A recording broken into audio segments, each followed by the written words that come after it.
Para colmo, de golpe surgieron un montón de libros tratando de explicar el libro del Apocalipsis, con aplicaciones un tanto fantasiosas. Del libro del Apocalipsis surgieron novelas, libros, películas, series de televisión, de algunos de los pasajes del libro del Apocalipsis. Hasta que el año pasado, en medio de la pandemia, me encontré con José Manuel Sierra. Bueno, nos encontramos virtualmente, porque él está en las Islas Canarias, vaya lugar lindo para vivir, y nosotros aquí en Buenos Aires. Y es la primera vez que encuentro a alguien que me dice que se puede leer el libro del Apocalipsis, se debe leer el libro del Apocalipsis.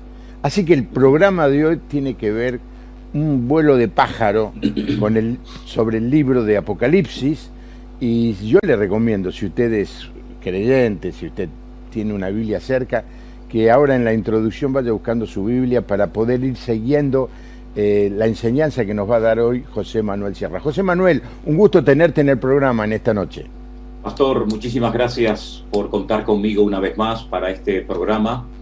Usted ha elegido un tema que a mí me apasiona. Llevo muchísimos años estudiando el famoso libro del Apocalipsis y la verdad que me siento honrado el que usted cuente conmigo para hablar un poco sobre este extraordinario libro, que es un regalo maravilloso que el Señor le ha dado a su pueblo, a su iglesia, para que estemos preparados y sepamos cómo actuar en estos últimos tiempos, en los que ya, sin duda, estamos todos metidos. Así que muchísimas gracias, que el Señor lo bendiga grandemente, y aquí estoy a su entera disposición, Pastor. Bueno, José Manuel, uno arranca la lectura del libro y la verdad que lo primero que se encuentra es con un momento especial en la vida del apóstol Juan. Juan tenía 85, 90 años, ¿no es cierto? Y recibe esta revelación allí en la isla de Patmos. Del primer capítulo, ¿qué cosa podemos mencionar? Bueno, el primer capítulo del libro de Apocalipsis, digamos que es una introducción a lo que va a ser el libro, pero hay algo muy importante en ese primer capítulo, y es la aparición que el Señor Jesucristo hace para que Juan esté preparado para recibir una serie de visiones, de revelaciones que van a impactar su vida y por consiguiente también a todo el cristianismo, a toda la iglesia. Nunca lo había visto con semejante esplendor, con semejante gloria. Prueba de ello es que el hombre que lo conoció perfectamente al Señor, aquel que estuvo recostado sobre su pecho en aquella noche fatídica en la que el Señor Jesucristo fue, digamos, traicionado por uno de sus discípulos, por Judas Iscariote, pues él, cuando lo ve, cae como muerto, rendido a sus pies.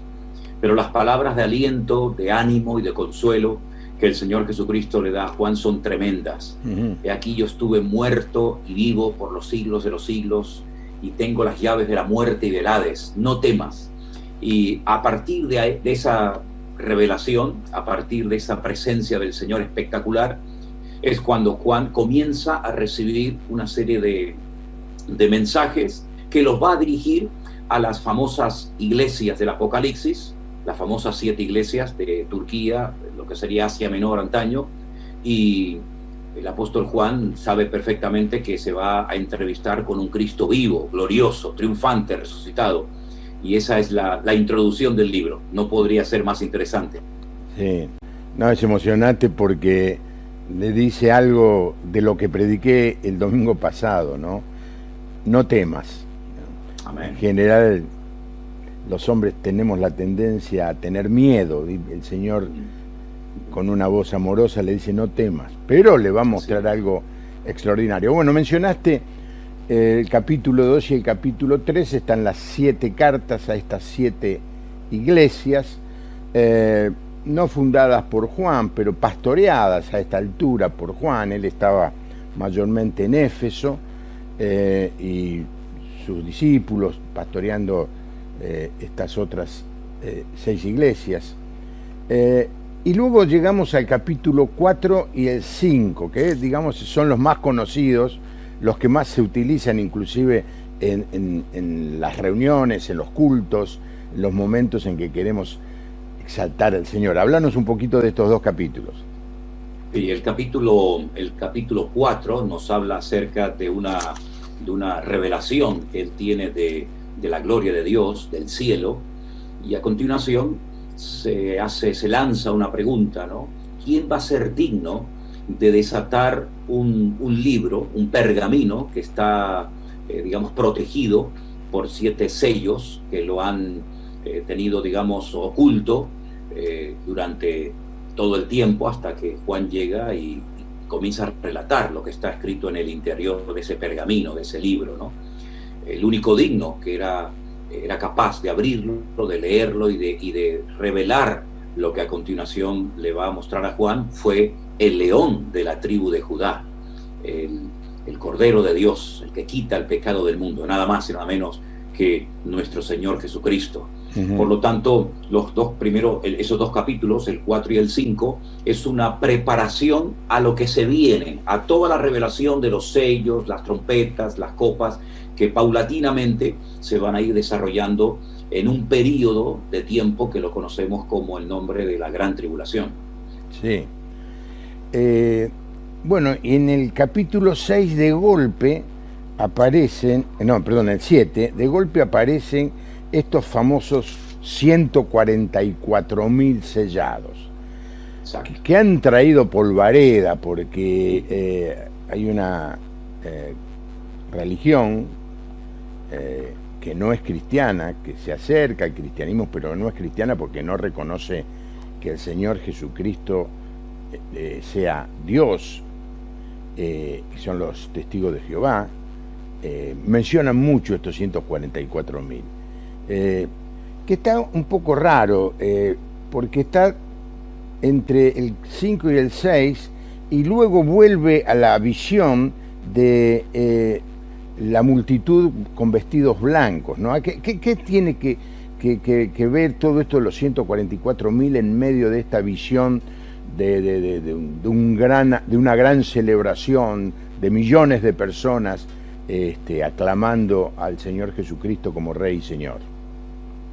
En el capítulo anterior, una vez que los sellos se han desatado, una vez que se han llevado a cabo esos juicios, esas manifestaciones de parte del Señor, pues resulta de que aparecen efectivamente los 144.000, dentro de una inmensa multitud de todos los pueblos, naciones, tribus y lenguas, la cual nadie puede contar. Y cuando se le pregunta a Juan, ¿estos quiénes son? Y Juan llora porque no sabe la respuesta. La respuesta es: estos son los que han salido de la gran tribulación y se han mantenido santos y castos y puros delante de la presencia del Señor. Y estos 144.000 son 144.000 personas de carne y hueso, valga la redundancia, que son 12.000 representantes de cada una de las 12 tribus de Israel. No tiene absolutamente nada que ver con esta religión o con esta secta que usted ha mencionado, sino son 144.000 personas escogidas por el Señor para una serie de funciones concretas y específicas. Por lo tanto, la iglesia no entra a formar parte de estos 144.000, pero evidentemente este número bastante considerable de personas son personas, lógicamente, que han reconocido al Mesías. Si no, no tendría ningún sentido adorar, cantar, seguir al Mesías, al Cordero, si no se cree previamente en él. Así que son 144.000 personas, todas judías, que cumplen una función, pues, que la vamos a ver en otros pasajes del libro del Apocalipsis. Si fuera esto algo del momento, ¿habría 144.000 judíos? Por otro lado, José Manuel, las tribus, después de la dispersión, ya en la dispersión o en el exilio de Babilonia, pero mucho más cuando fue asolada la tierra de Palestina por el ejército romano, se perdió quién es de una tribu y quién es de otra. ¿Cómo se va a solucionar este tema? Bueno, antes del cautiverio en Babilonia, ya el país se encontraba dividido en dos. Sí. El reino del norte, cuyo nombre era Israel, y el reino del sur era Judá. las tribus del norte fueron atacadas por los asirios y desaparecieron prácticamente de la historia. Pero yo siempre he considerado, y lo afirmo, que el Señor no tiene ningún problema en saber dónde están esas tribus, dónde están los descendientes de esas tribus. Sí. Prueba de ello que en los últimos tiempos vuelven a aparecer, y aunque para el hombre sea un misterio, si bueno, ¿dónde está la tribu no sé, de Neftalí, de Zabulón, de Dan, etcétera? El Señor no tiene ningún problema en reconocer y en identificar perfectamente a cada uno de los descendientes de esas tribus. Prueba de ello es que en los últimos tiempos vuelven otra vez a aparecer y forman, digamos, un papel, un rol muy importante en los últimos tiempos, ahí en el libro del Apocalipsis. ¿Hay alguna señal de que esto esté empezando a suceder, José Manuel? Sí, por supuesto, cómo no, claro. De hecho, ya están volviendo a Israel, al pueblo de Israel, personas que son descendientes directos de estas tribus, ¿no? Tenemos por un lado a los Cohen, que son los descendientes de la tribu de Leví. Tenemos, por supuesto, otras tribus totalmente identificadas, porque lo que para nosotros, el mundo occidental o cristiano, podría ser, digamos, un misterio, esto es algo que se conoce, se domina, se estudia constante y permanentemente en Israel, y ellos están al tanto de muchos datos y de mucha información que lamentablemente pues no llega hasta los creyentes hoy en día. Sí, es interesante que cuando uno está en Israel ve a muchos que confiesan ser del pueblo judío, pero de color, gente de África, ¿no? Exacto, de Etiopía. De Etiopía particularmente, sí. Contanos un poco de eso. Sí, son los falasha, son los únicos judíos negros, los únicos judíos de color. Y bueno, esto se cree que viene de la descendencia de una relación que el rey Salomón mantuvo con la reina de Saba. Y bueno, esto efectivamente, hace muchos años se hicieron varias operaciones que consistían en traer a miles y a multitudes de estos descendientes de esta reina de Saba, de Etiopía, con Salomón, y efectivamente son muy amorosos de la tierra de Israel, forman parte del ejército de Israel con mucho orgullo, y son judíos de color, negros, porque se cree que fue la relación que mantuvo Salomón con la reina de Saba, y fundamental vienen del Cuerno de África, ¿no? De Etiopía. Sí, y me dicen, yo vi algunos, pero no tuve relación con ninguno cuando estuve en Israel. Me dicen que varios venían ya con la fe en el Señor Jesucristo, porque habían sido evangelizados en Etiopía, ¿no? Claro, porque no solamente Etiopía, digamos, entra en la escena, en la historia bíblica a través de la reina de Saba, sino que recordemos que en el libro de los Hechos, cuando uno de los diáconos de la iglesia primitiva, que después se le conoce como el evangelista Felipe, es conducido milagrosamente al desierto, donde le da testimonio a un etíope eunuco, funcionario de una reina llamada Candace, y se cree que este hombre llegó con el evangelio a Etiopía y evangelizó a muchísimas personas. Prueba de ello es que hay muchísimos etíopes cristianos que creen en el Mesías, y así es que creemos que no solamente por Salomón, sino también por el ministerio evangelístico de aquel funcionario que se convirtió en el desierto con Felipe y fue bautizado, muchos llegaron al conocimiento del evangelio. Bueno, cerramos esto de los 144.000. ¿Te parece, José Manuel, si usted forma parte del pueblo judío, bueno, le pasa más cerca esta enseñanza? Si no somos del pueblo judío, bueno, que yo tampoco sé si soy o no, yo soy descendiente de italianos, pero mis abuelos vinieron de Sicilia, y Sicilia es una isla, estuvo dominada por cuánto pueblo, cuánto reino, cuánto emperador hubo en el transcurso de la historia, así que uno nunca sabe. Yo me encuentro con personas que por el apellido, por alguna razón, dice, mira, quizá yo en algún momento mis familiares eran judíos, no sabemos. Ahora vamos al otro capítulo, al capítulo 8, y ahí empieza el tema de los sellos. ¿Qué es esto de los sellos? Bueno, en aquellos tiempos no existían los libros tal y como los conocemos nosotros hoy en día. Eran pergaminos, ¿verdad?, que se sellaban, se lacraban para que nadie pudiera leer su contenido. Y entonces hay como una especie de visión celestial donde se ve uno de estos pergaminos que ha sido sellado previamente con 7 sellos, ¿verdad? Y cada vez que se abre, cada vez que se desata o se rompe uno de estos sellos, ocurre algo en la tierra. Es una forma, digamos, metafórica de explicar lo que va a ir sucediendo, lo que se va a ir desarrollando con el paso del tiempo. Llegamos al 7º sello, que es el que da comienzo a otro periodo de 7, en este caso 7 toques de trompeta o de shofar, ese cuerno de carnero que se toca en ciertos momentos del año en Israel. Y entonces ya entramos en otros 7 juicios, 7 manifestaciones de la ira de Dios que darán finalmente con las 7 trompetas. Todo en el Apocalipsis gira en torno a una serie de números. El 7 es muy importante, hay 7 iglesias, hay 7 sellos, 7 trompetas, 7 copas. La tribulación dura 7 años, etc. Por lo tanto, es un número muy repetitivo a lo largo del libro. Los sellos son 7. Cuando termina el último, comienzan las 7 toques de trompeta. Y a la 7ª trompeta, según 1 Corintios capítulo 15, ocurre algo muy interesante que muchas veces se lee, pero que no se profundiza en lo que realmente el apóstol Pablo quiso decir ahí. Sí, José Manuel, el 7 es un símbolo de la perfección, ¿no es cierto? Exacto. Por ejemplo, sí. En algún momento se dice que tenía 7 ojos. Yo no creo que esa figura tuviera 7 ojos, sino que tenía, así yo lo entendí, una visión perfecta, ¿no? Entonces, cuando hablamos de los 7 sellos, estamos hablando de un sello perfecto o de 7 cosas diferentes una de otra. Cada sello tiene su propia característica. Esos sellos se empiezan describiendo a unos caballos que van cambiando de color, ¿verdad?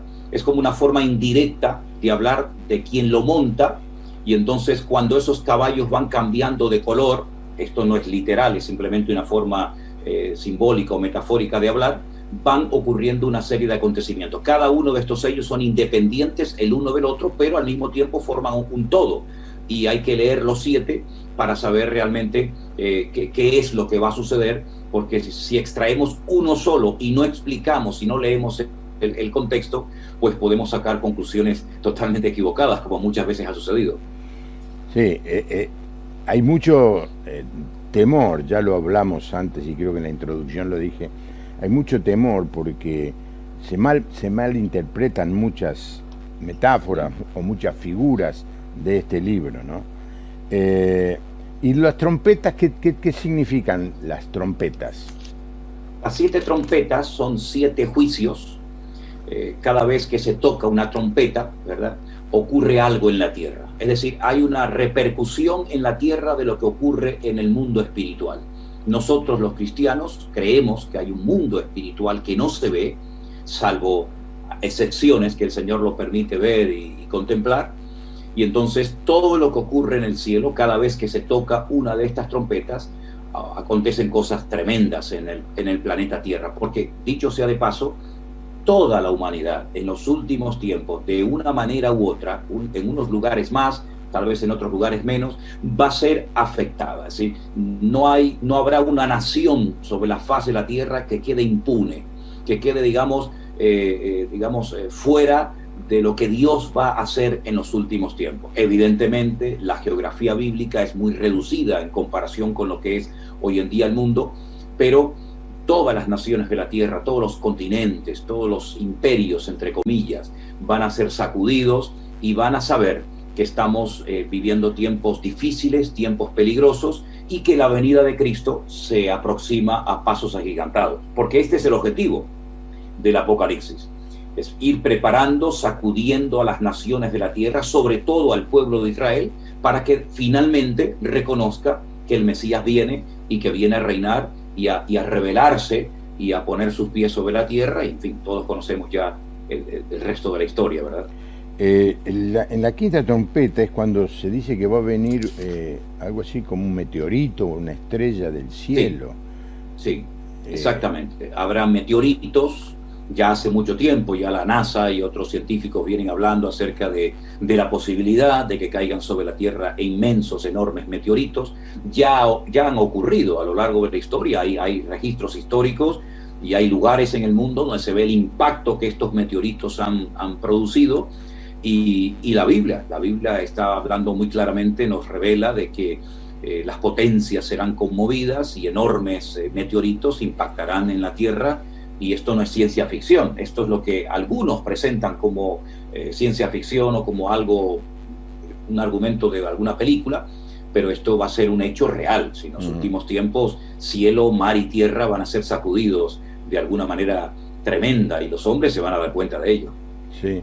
Y lo otro, en la otra trompeta se menciona un ejército como de 200 millones de personas allí en la zona de lo que hoy es Irak o Irán, ¿no? Bueno, esa zona allí del oriente, sí. ¿no?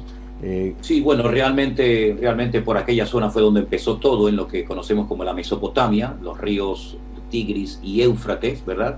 Pues allí estaba lo que hoy en día conocemos como Irak, que antaño era Babilonia, Persia, que hoy en día es Irán, todo lo que es el Oriente Medio.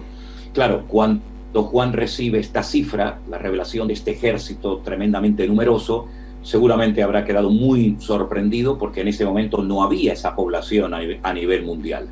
Sin embargo, nosotros sabemos hoy en día que, por ejemplo, la nación de China ya cuenta con ese número de soldados preparados para intervenir militarmente en cualquier momento, ¿no? Por lo tanto, lo que para Juan era una sorpresa y un motivo de asombro, para nosotros es lo más normal hoy en día, porque sabemos que hay muchísimos más millones de habitantes en el mundo, ya estamos sobrepasando la cifra de 7.000 millones, por lo tanto el Apocalipsis está mucho más cerca de nosotros de lo que nos podamos imaginar. Claro, en esa época, no sé si tenés esta cifra en mente, pero el mundo conocido, cuánto del Imperio Romano, lo que ellos conocían, los pueblos bárbaros del norte, la gente de la India, porque Alejandro Magno había llegado hasta la India. ¿Qué población habría en el mundo? No llegaría... Póngale usted, entre 30 y 50 millones de habitantes podría haber en aquellos tiempos en los que se escribió el libro de Apocalipsis. Por eso la cifra que el Señor le revela a Juan es una cifra realmente descomunal, es algo que a él lo sorprende, porque ya digo, 200 millones de personas en aquel tiempo era algo realmente impensable. Y esto son como anuncios de algo que se está formando, algo que se está armando. Caen los meteoritos, salen las langostas por todos lados, aparece este ejército. ¿Qué es lo que se está anunciando con todos estos sonidos de trompeta?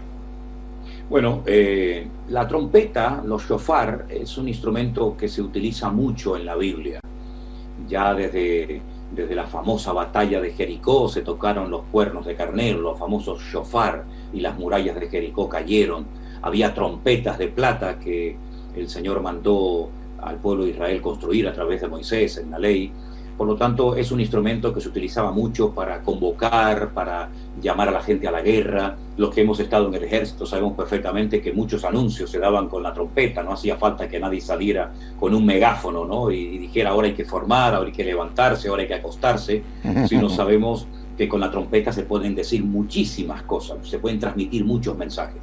El mensaje fundamental que está anunciando estas 7 trompetas es que los tiempos se acortan, que el Mesías viene pronto, y dice la Biblia, el apóstol Pablo en 1 Corintios capítulo 15, y aquí os digo un misterio, no todos dormiremos, pero todos seremos transformados en un momento y en un abrir y cerrar de ojo a la final trompeta. Eso es un dato muy significativo que el apóstol Pablo nos da, y él está haciendo referencia a esos toques, a esas llamadas de atención de parte de Dios a la humanidad, para que se prepare para lo que viene, porque aunque son durísimos los juicios que acontecen durante el período de las 7 trompetas, aún quedan 7 peores todavía, que son las famosas copas de la ira. Es decir, va de menos a más hasta que finalmente pues aparece el Señor en pleno combate, en plena guerra de Armagedón, donde Él hace acto de presencia y ahí pues Él ya establece su reino, su trono, y comienza la era milenal desde la ciudad de Jerusalén. De golpe aparece el ángel con el librito. Siempre me llamó la atención, hasta cuando era chico, esto que el librito. Inclusive he llegado a ver algunas figuras, como el ángel con un librito chiquitito. ¿Qué significa esto? Bueno, algunos creen que es una forma, digamos, cariñosa, ¿no?, de definir la importancia de la predicación del Evangelio. La Biblia dice que el ángel le dijo a Juan, en el capítulo 10, verso 9, tómalo y cómelo, te amargarán el vientre, pero en tu boca será dulce. Hace años conocí a un poeta cristiano, ya está en la presencia del Señor, el pastor Rodolfo Loyola, y él dijo que el Evangelio es como una espina clavada en el corazón. Que si te lo quitas te mueres, y si te lo dejas vivirás toda tu vida con una espinita clavada en tu corazón. Los que predicamos el Evangelio, los que servimos al Señor y tenemos el honor de servirle a tiempo completo en su reino, en su obra, sabemos que a veces ese mensaje, ese llamado, por una parte tiene una parte dulce, maravillosa, pero por otra parte también causa ese dolor, ¿verdad? Esa carga, ese peso de ver que las almas no se convierten, de ver que la gente no se consagra y se compromete con el Señor. Es esa ambivalencia, ¿no?, entre la amargura y la dulzura, entre la alegría y la tristeza. Y bueno, es un anuncio de cómo el Evangelio puede producir en el corazón del hombre ciertas reacciones diferentes, ¿verdad? Sí, y el Evangelio conlleva un anuncio grave, un anuncio de peligro inminente para el que lo oye.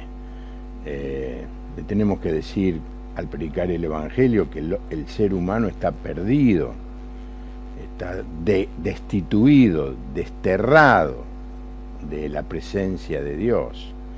Y muchas veces se quiere endulzar tanto el mensaje del Evangelio que no se le dice a la persona, no se le dice al oyente en la realidad en la que está. Entonces solamente le hablamos de que Dios lo ama y gloria a Dios que Dios nos ama. Bueno. Pero ¿quién va a ir al médico si no se siente enfermo? ¿Quién va a pedir ayuda si no está pasando, no reconoce que está necesitado? ¿Quién va a ir a buscar que lo rediman si no reconoce que está endeudado? Es decir, le tenemos que hablar de eso. Yo creo que es un exceso de audacia predicar el Evangelio, solamente el amor de Dios, y no hablar de que el hombre está perdido. Por eso Jesucristo le dijo a sus discípulos: salgan a predicar el Evangelio, vayan por todo el mundo. Y en otro Evangelio les dice cuál es el contenido del Evangelio: es el arrepentimiento y el perdón de pecados. Hay que decirle a la gente que se arrepienta. Para eso hay que señalarle que está caminando por un mal camino, ¿no? Quizá alguien esté escuchando el programa de hoy y bueno, descubra todas estas enseñanzas del libro de Apocalipsis. El conocimiento no te salva, lo que te salva es que vos deposites tu fe en Jesucristo, porque vos estás perdido si no lo tenés al Señor en tu vida. Seguimos con José Manuel explorando, no llegamos ni a la mitad todavía. Aparece en este otro capítulo los dos testigos. ¿Qué son estos dos testigos?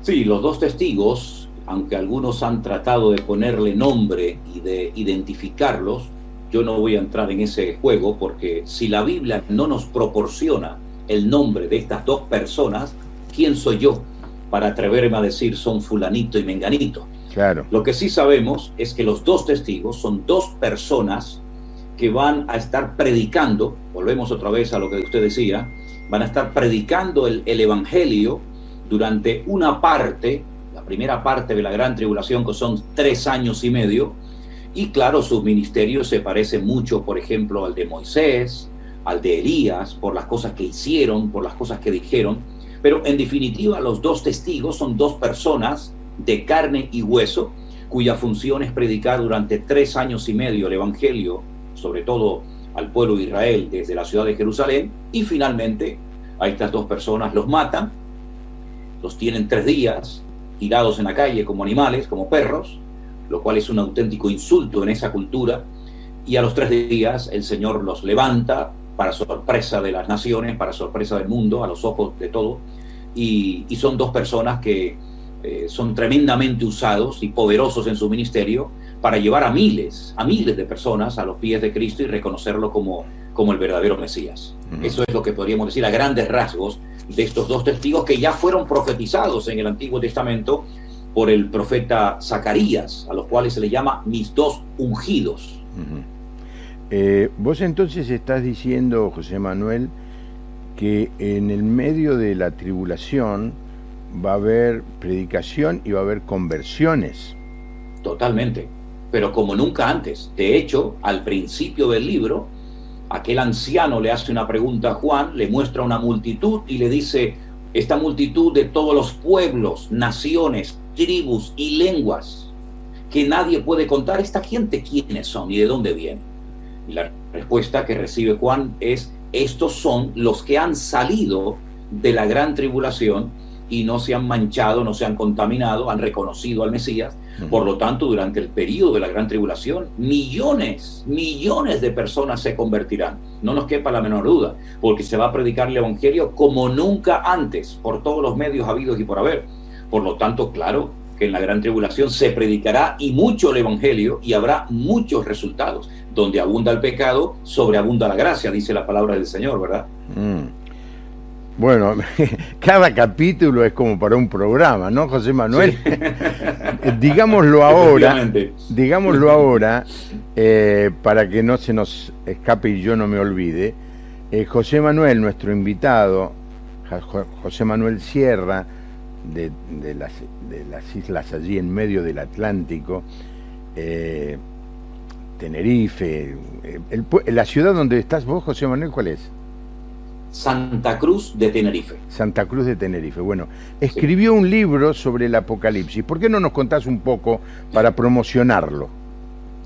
Bueno, hermano, yo le doy gracias al Señor porque son herramientas que se utilizan para llevar al pueblo de Dios a un sano conocimiento de las Sagradas Escrituras y al mismo tiempo para ayudar a tantos inconversos que se preocupan por lo que va a acontecer en los últimos tiempos. El Señor me permitió el año pasado, en 2020, publicar mi primer libro que se llama Escatología, que se puede comprar por internet en la plataforma de Amazon, y es un libro que de una forma sencilla y clara, con un lenguaje que cualquiera puede entender, intento explicar las cosas que tienen que ver con los últimos tiempos, como el falso profeta, el anticristo, los 2 testigos, la tribulación, todo esto. Y aparte de todo eso, hay una serie de lecciones, una serie de clases que están grabadas en nuestro canal de YouTube, Centro Evangélico Vida Nueva, que refuerzan la enseñanza que se da en ese libro. Y curiosamente, en pleno confinamiento, cuando todo el mundo se hacía muchas preguntas acerca de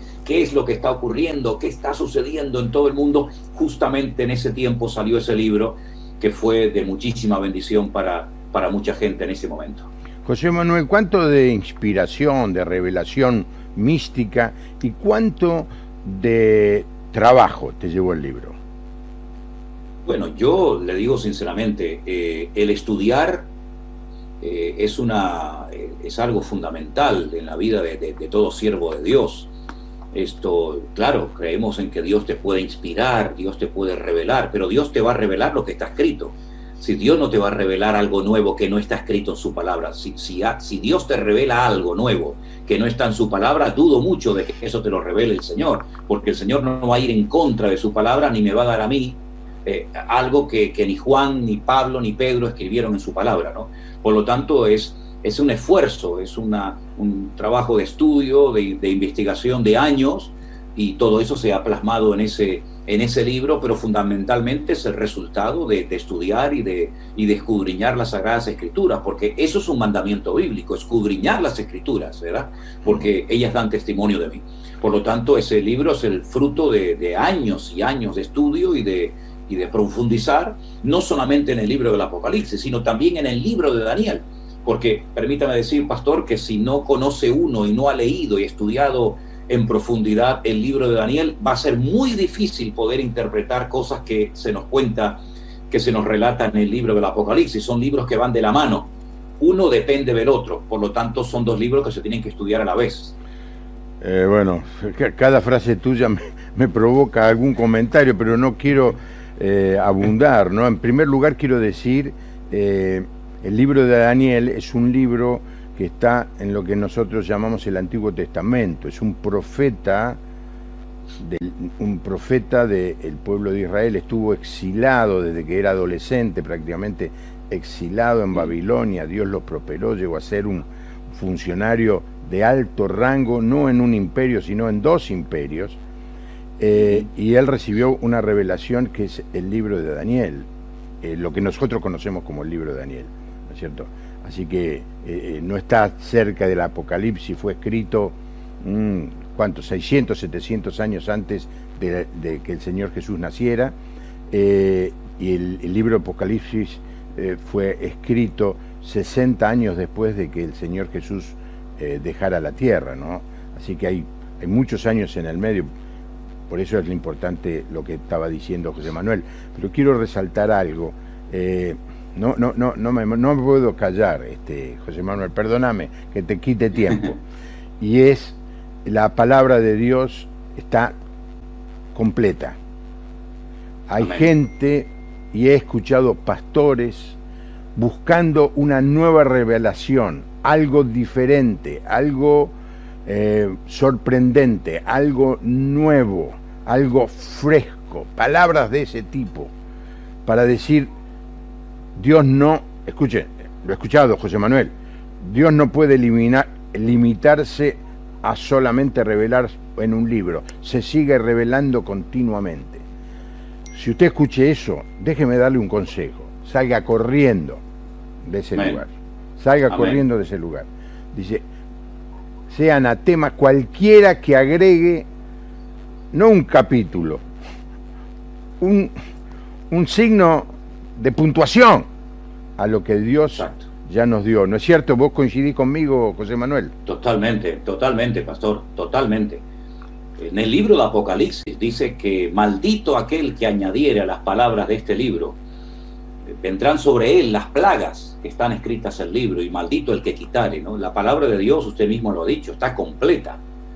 No les llega con la palabra de Dios, con los 66 libros, no les llega a los que quieren servir al Señor. Tienen que buscar más fuera de la Biblia.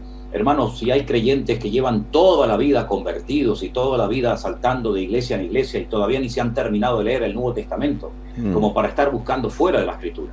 Con la palabra de Dios, hermanos, tenemos un océano para navegar durante toda nuestra existencia. Un día, estudiando el libro de los Salmos, uno a uno, me paré en medio de unos salmos y comencé a llorar. Y le dije, Señor, me faltarían 10.000 vidas, 10.000 vidas para poder entender cada uno de estos salmos. Y todavía me quedan 65 libros de la Biblia. No, la Biblia está completa, la Biblia no necesita añadiduras de ningún tipo. Y no solamente está completa, sino que no caduca, está en plena vigencia, está fresca más que nunca. Solamente es cuestión de sumergirse en ella y de descubrir las verdades que están escritas hace miles de años. Dios en su palabra nos ha dejado toda la información que necesitamos para servirle, para adorarle, para honrarle, y salir fuera del marco de los parámetros de la Biblia es un peligro. Y como usted bien ha dicho, si yo estuviera en una congregación como oveja, como miembro, donde se van a enseñar nuevas revelaciones extrabíblicas, saldría corriendo inmediatamente, porque eso es lo más antibíblico que nos podamos imaginar. Bueno, sigue el otro capítulo y aparece la mujer y el dragón. No sé si da para terminar el programa, porque nos quedan unos 10 minutos. Hermano, este capítulo es apasionante. Este capítulo es un capítulo muy, muy interesante, que algunos teólogos se preguntan qué pinta, qué hace este capítulo en medio de este libro, porque parece como que no encaja, ¿no? Pero encaja a la perfección. Podríamos estar hablando horas, créame, pastor, horas sobre este capítulo. Mire, el dragón es un título, es un nombre, un adjetivo que recibe Satanás. Satanás recibe muchísimos nombres en la Biblia. Padre de mentira, diablo, Satanás, engañador, calumniador. Uno de ellos es del dragón, serpiente antigua, etcétera, etcétera. Así que ya lo tenemos identificado. Pero la mujer, ¿de quién se trata? Se trata de una mujer que está encinta, a punto de dar a luz un niño, que va a regir a las naciones con vara de hierro. Bueno, que va a recibir toda la gloria, la honra, el reconocimiento y la admiración. Ya tenemos identificado al niño, no puede ser otro más que el Señor Jesucristo, el Mesías. El problema es la mujer. Algunos dicen María. No puede ser la Virgen María por una sencilla razón, porque dice que el dragón, viendo que no podía impedir el nacimiento del niño, del Señor Jesucristo, se fue a hacer guerra contra el resto de la descendencia de ella. Nosotros sabemos por los datos bíblicos que tenemos que María, cuando dio a luz al Señor Jesucristo, no tenía otros hijos. Por lo tanto, no podía el diablo ir a hacer guerra contra el resto de sus hijos. Por lo tanto, aquí hay una representación clara y directa del pueblo de Israel que quedó preñado, quedó embarazado de una promesa de redención. Esa promesa se le dio a Eva en el jardín del Edén en Génesis capítulo 3, verso 15, ¿verdad? Donde ella tendría un descendiente que sería herido en el calcañar y a su vez este heriría en la cabeza al diablo. Por lo tanto, identificamos a la mujer como el pueblo de Israel, que porta la simiente de los judíos viene la salvación. Le dijo el Señor Jesucristo a la mujer samaritana, Juan capítulo 4, el niño es el Señor Jesucristo, el dragón es Satanás, y nos habla acerca de cómo va a ser perseguido y al mismo tiempo protegido de una manera sobrenatural el pueblo de Israel en los últimos 3 años de la segunda parte de la gran tribulación. A grandes rasgos le he tratado de resumir este capítulo, aunque hay muchos detalles que no he entrado en ellos, ¿no? Claro, bueno, el arcángel Miguel pelea contra el dragón, lo vence. Exacto. Y es expulsado, ¿no? Sí. Parecería ser como que la historia ahí termina. En el capítulo 12, el dragón y sus seguidores es expulsado, pero no, estamos apenas en la mitad del libro. Te propongo dejarlo en este momento. Perfecto. José Manuel. Perfecto. Y sí, lo que quisiera ocupar en los próximos minutos, en animar a la gente a el estudio de la palabra y la lectura, darle algunas señales, algunos elementos, algunas herramientas para poder leer la palabra de Dios y entenderla. Porque mucha gente, aún creyente, como vos decís, estuvieron en las iglesias, escuchan los sermones y entonces piensan esto. Bueno, cualquier cosa le pregunto al pastor. Es fácil eso. Si él no lo enseña, significa que no tiene mucha importancia. Así que muchos están limitados o autolimitados y no saben que lo que se pierden, que es el estudiar la palabra de Dios para poder recibir mensaje del mismo Dios a través de su palabra. Pero, claro, se encuentran con que a veces es difícil, ¿no? O no entienden, o no tienen la práctica. ¿Qué herramientas les darías? Pastor, en estos tiempos en los que la iglesia está siendo atacada y probada de una manera tremenda, ¿verdad?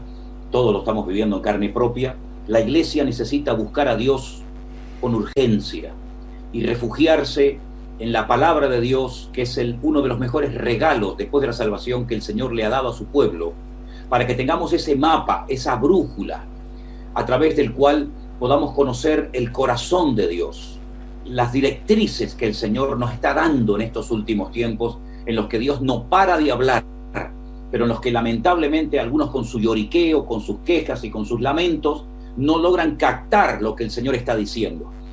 El Señor en su palabra dijo, volveré otra vez. Es una de las promesas más maravillosas que el Señor Jesucristo le ha dado a su pueblo. Volveré otra vez y todo ojo me verá y toda rodilla se doblará y toda lengua confesará que yo soy el Señor para gloria de mi Padre.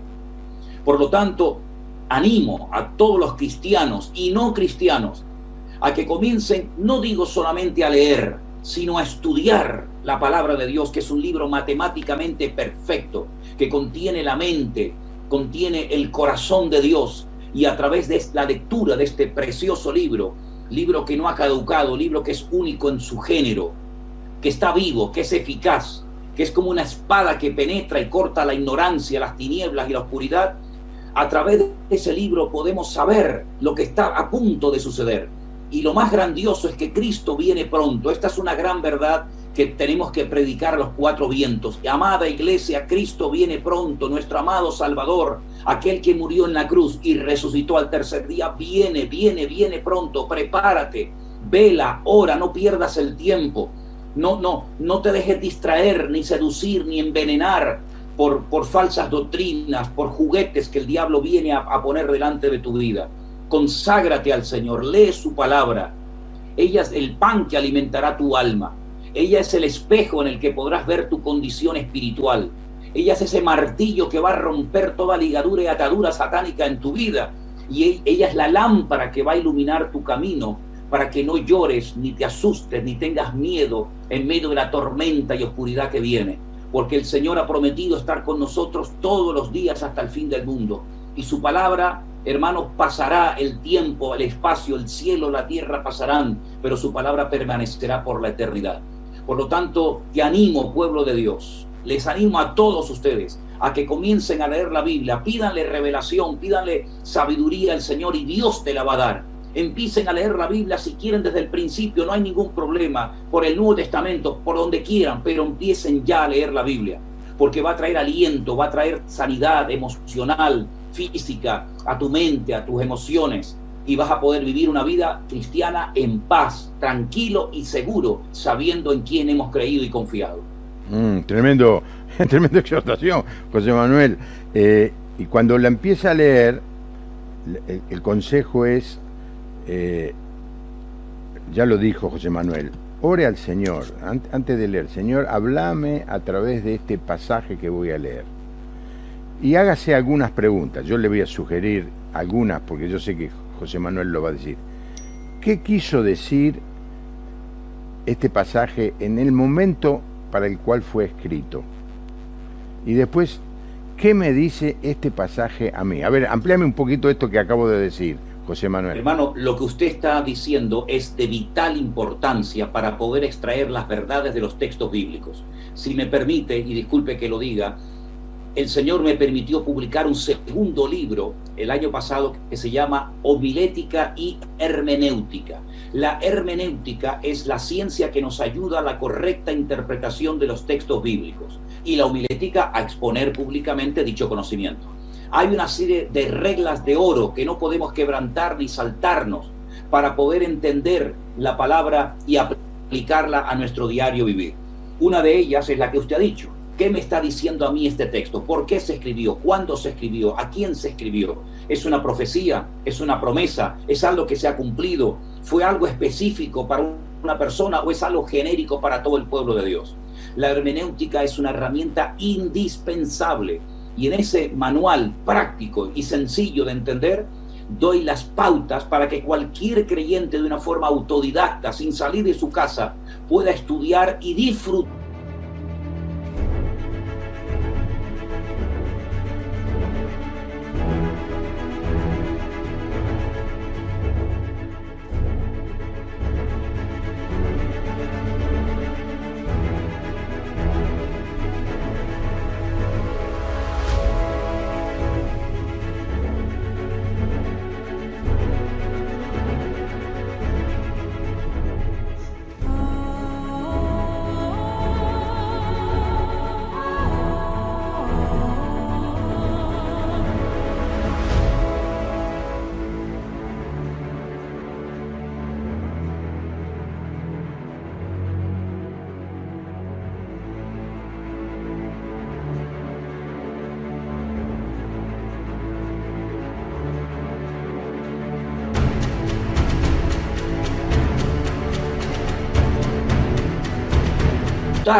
del estudio de la palabra de Dios y esto va a ayudar a muchos a que no sigan diciendo como excusa, es que no entiendo la palabra, es que no sé lo que significa, es que no sé si esto es para mí o para el pueblo de Israel. Con ese manual de hermenéutica ustedes tendrán una herramienta maravillosa, práctica, que les va a ayudar a disfrutar de la enseñanza que el Señor dio en su palabra y poder aplicarla a las circunstancias personales de cada uno de nosotros. Bueno, pero me sorprendiste porque dijiste que solo habías escrito un libro y ahora me decís que escribiste otro libro. ¿Cuál es el título de este segundo libro? Bueno, el primer libro se llamó Escatología, del Sí. cual ya hemos hablado. El segundo libro se publicó al poquito tiempo, es de Hermenéutica y Homilética.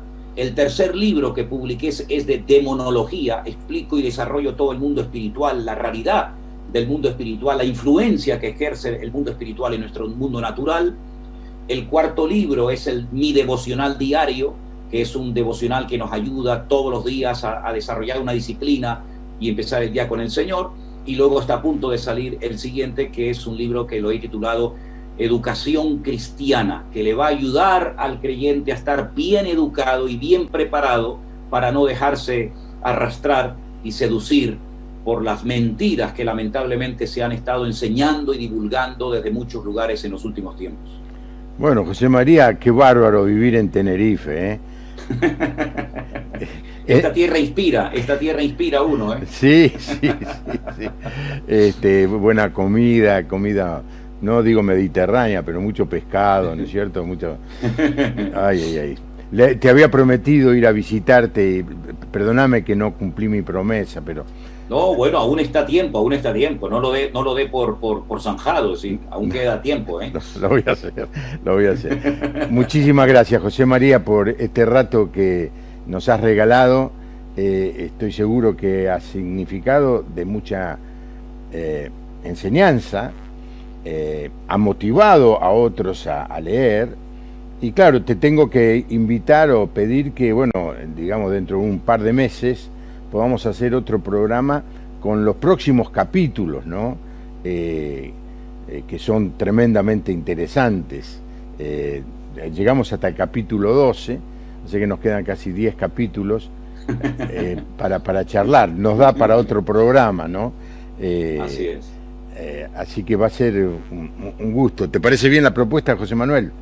Pastor, encantado de la vida. Usted me tiene aquí siempre a su servicio, a su disposición, y efectivamente se nos ha quedado la mitad del libro por dar una explicación, así que cuando usted quiera, aquí me tendrá, y que el Señor le bendiga, le siga utilizando. Creo que usted, igual que yo, este año cumplimos 40 años de servicio en la obra del Señor. Mirá. Y que el Señor nos dé otros 40 años más para poder servirle en su obra. Bueno, ¿por qué no? A Moisés el Señor lo llamó cuando tenía 80 años. Amén. Así que Así capaz es. que el Señor dentro de 5 años me dice, bueno, tengo un gran trabajo para vos, no sé. Estamos a disposición del Señor. Es Amén. Un privilegio. Gracias, pastor. Gracias. Te quería hacer una agradezco. pregunta antes de empezar el programa. De los otros programas, ¿tuviste alguna respuesta allí en Tenerife? ¿Alguien que te dijo que nos vio charlando? Sí, hermano, sí, porque usted sabe que nosotros con esta iglesia virtual que tenemos por todo el mundo, tenemos a muchísimos hermanos de Argentina. Me escribe mucho de Oberá, de Posadas, toda esa zona de Misiones, Buenos Aires, de Comodoro Rivadavia, de Rosario. Últimamente nos están escribiendo mucho, de Entre Ríos, de distintos lugares, de Tucumán también recientemente. Sí, pastor, me han escrito y me han hablado personas que vieron estos programas, y estoy seguro que esto está llegando a muchos lugares, y en los próximos días voy a recibir muchas llamadas y WhatsApp y correos de mis queridos hermanos de Argentina, a los cuales amo y les guardo un gran cariño. Sé que en este momento estáis confinados nuevamente, pero bueno, es tiempo extra que el Señor nos está dando para orar, para prepararnos. Ya no hay excusas, y no tengo tiempo. Ahora tenemos tiempo. Enciérrense un poquito hasta que pase la tormenta, y después saldremos como el león, ¿no? El Señor se encerró un poquito de tiempo en el huerto de Getsemaní como cordero obediente y sometido al Padre, y cuando salió como un león a vencer al diablo en la cruz del Calvario. Así es que, iglesia, ánimo, adelante, que Cristo viene pronto, y la recompensa también. Gracias, José Manuel, un privilegio poder charlar con Amén. vos, y espero conocerte personalmente algún día, aquí o allá. Claro. Yo pienso Amén. mejor allá. El próximo domingo vamos a tener, como todos los domingos a las 11 de la mañana, la transmisión del culto que estamos haciendo virtual